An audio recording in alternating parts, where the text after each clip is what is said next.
More now on President Trump's claim that the news media failed to give extensive coverage to attacks in Europe, terror attacks. White House Press Secretary Sean Spicer backing up the president today, or attempting to do so, saying the administration needed to remind people of the reason why President Trump issued his executive orders on immigration and refugees. What we need to do is to remind people that the earth is a very dangerous place these days, that ISIS is trying to do us harm, and that the president's commitment is to keep this country safe.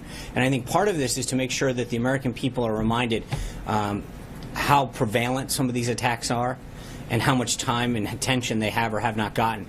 The assertion is an echo of some fringe media, specifically the conspiracy website InfoWars and the right-wing Breitbart.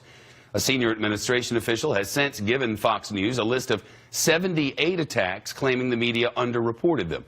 On the list, the shooting that killed 49 people at a nightclub last summer in Orlando.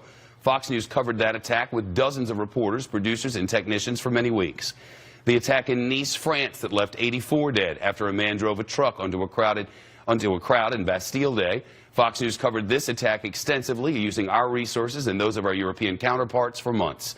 The November 2015 attack in Paris that killed 130 people. Fox News covered this story extensively for many hours and exclusively for many hours, and continued coverage for many months.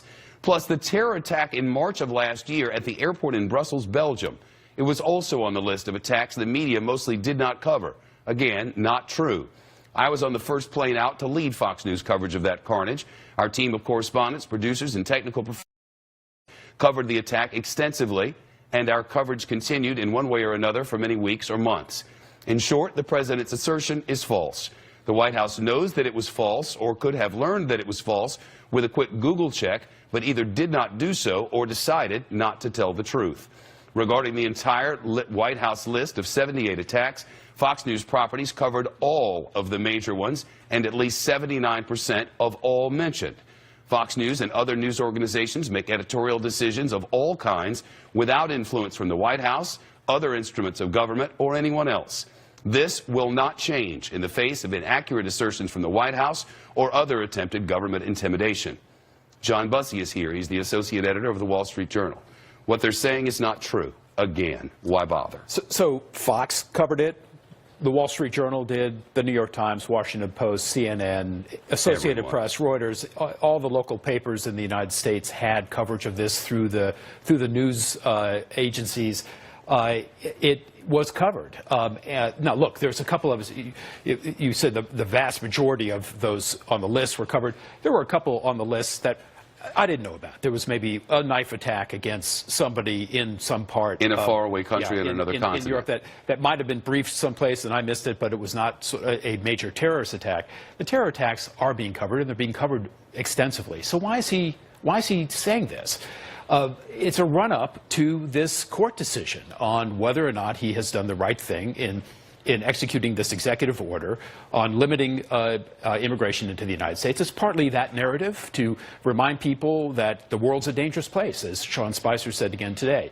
He runs the risk at a certain point of fear-mongering, but he's trying to make the point, it is a dangerous place and you should be behind me.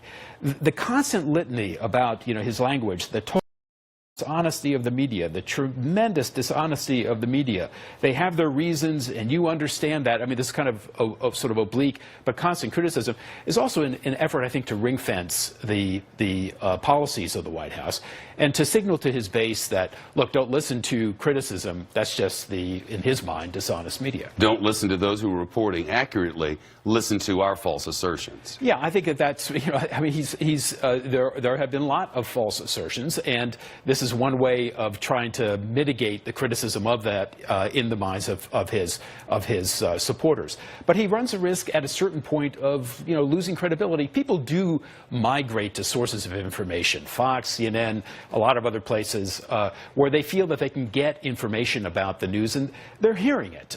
So you can't. Well, they often migrate to places where they're going to hear what they already think.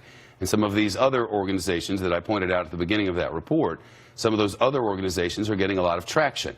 I don't care what people watch. But there is a danger if you are hearing from the White House inaccuracies, then reading those same inaccuracies on websites that are intentionally reporting these inaccuracies for traffic or whatever reason. There's a danger in a republic in something like that, and that is that you start to believe things that aren't true, and you follow someone who is leading you astray for reasons that have nothing to do with you. I mean, that is the danger here. It is the President of the United States speaking, and a lot of people will feel that this is veracity, right? This is truth coming from the White House. They thought it was truth when then businessman Trump said that the president was illegitimate, the first African-American president was illegitimate, wasn't even a citizen of the United States. It was demonstrably false from the very beginning, but polls showed a lot of people believed it. Yeah. Same thing here. Now from the White House standpoint, the danger in this strategy is that, look, you know what is being derogatorily called the mainstream media. I mean, what does that mean?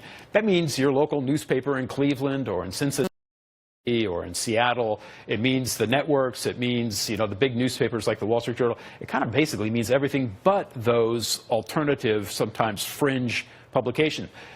The basic American instinct is to kind of go out and try to find information, and people will gravitate to sources that they feel are authentic and truthful and accurate.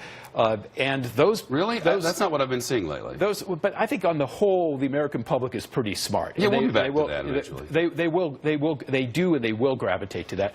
And the danger in this strategy from the White House is that you can't keep sort of playing that card. You have to, at a certain point, be able to say to the public, look, here's accurate information, and not have the media in totality virtually saying you're wrong.